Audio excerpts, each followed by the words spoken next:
Little Wonders of the Palm Beaches is brought to you by Discover the Palm Beaches and Palm Beach County, the best way to experience Florida. Hello, how are you? Great, how are you doing, Gemma? I'm good, thanks. We're so glad to have you. Yeah, I'm really excited to be here and see what you guys have. I've never been here before. Well, welcome to the Loxahatchee River Center. Thank you.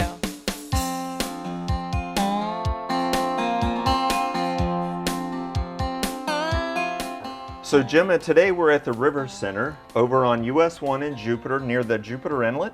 And we're talking about the Loxahatchee River, and we're exploring the Loxahatchee River by visiting the River Center.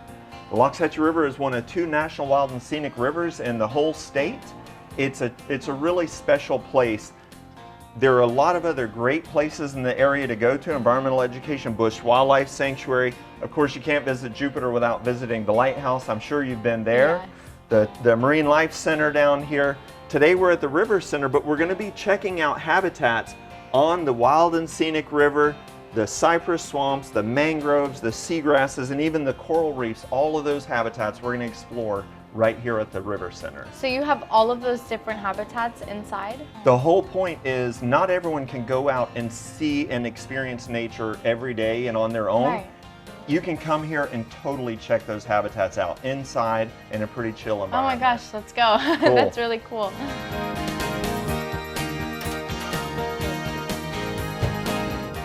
This tree is really cool. So we actually went out on the Loxahatchee River, and the people that made the tree, they molded it off of a 200-year-old cypress tree. What? We couldn't get the whole thing in here. That's really cool. Oh my gosh. And so the cypress trees live in the cypress swamp, the freshwater part, and our very first tank, we call it the Wild and Scenic Tank. This reminds us, this shows us what the wild and scenic part of the Loxahatchee River looks like. That peiku fish is huge. Oh man, it is a beast. So we've got, it's very curious, people are often surprised that we have more non-native species than native. Of course, have you seen the native species that's in here? Down on the bottom? I saw a bass. Yep, largemouth bass, native. The pacu is a fruit-eating fish from South America. The turtles are native. Soft-shell turtle, those are the coolest. They're so cute. There's an Oscar in the back, there are Mayan cichlids, there are spotted cichlids, there are blue tilapia. The crazy thing, whenever I grew up on the Loxahatchee River, we used to fish all day long in freshwater and never ever catch one of these non-native species, ever. And now if we were to take you out fishing, probably odds are more likely you would catch a non-native species than a native one. So Gemma, this is one of the coolest things in the whole River Center. It's the touch tank. And so you can come here and dive right in. Well, not actually dive in, but you can reach right in. There's so many great things that people can see and hold and touch. Oh my gosh.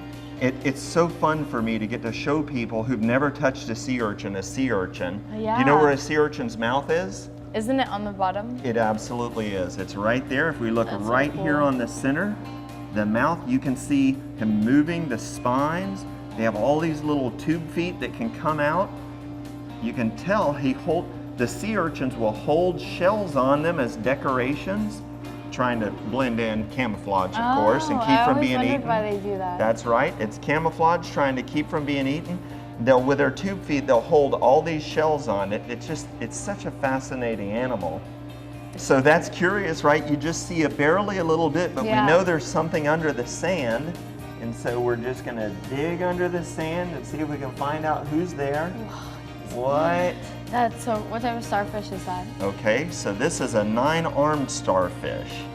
He's got these long arms, Oh my gosh, it feels weird. right? Like a snake. Yep. It's like a wet So snake. echinoderms, like sea urchins, they have these cool tube feet.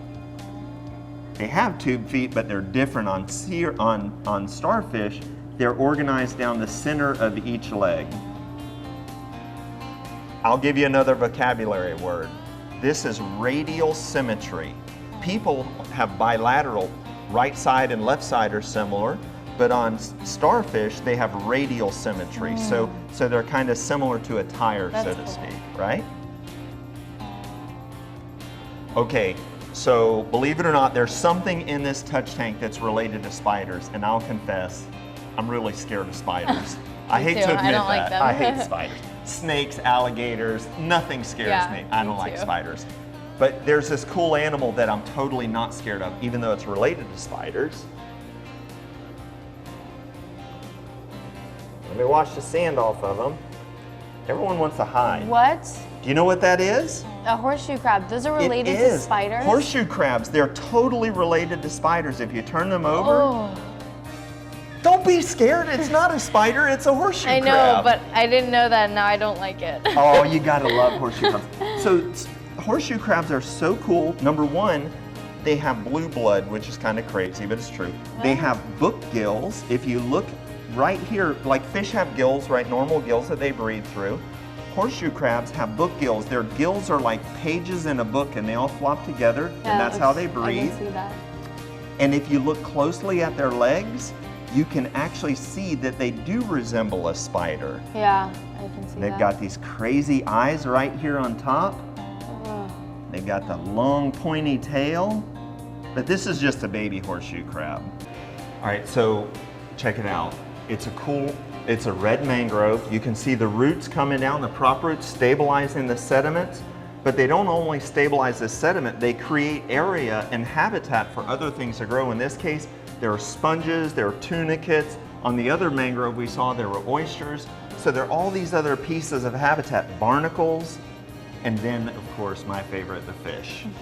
Sergeant Major, mangrove snapper, also called gray snapper, sailor's choice, checkered puffer. Yeah, I see that. right? That one's cute. Right? So one of the things that we're very proud of here is helping people learn about things that humans do that affect the environment. Of course, taking water out of the environment to make water that we can drink is an important thing. We all need water to drink, but the animals need water. So balancing where we take the water from and how much we use.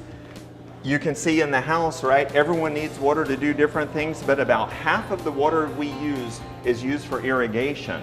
Oh, wow. So to solve that problem, because that's not a very good use of water, the water that's used, the wastewater, comes to the Loxahatchee River District. It gets treated to a very high level, and then we recycle that water to meet landscape irrigation needs at golf courses. Wow. Reduce, reuse, recycle.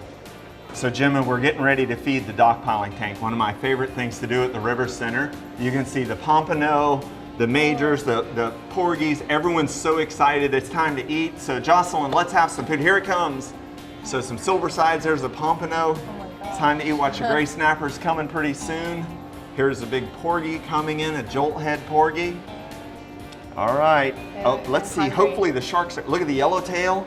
Oh my goodness, it's like we're out in a coral reef and everyone's getting ready. It's a good thing I don't have a fishing pole. Lane snapper there. There's an Irish pompano, some blue runners, yellowtail snapper. I love the yellowtail. Oh, I know. Right?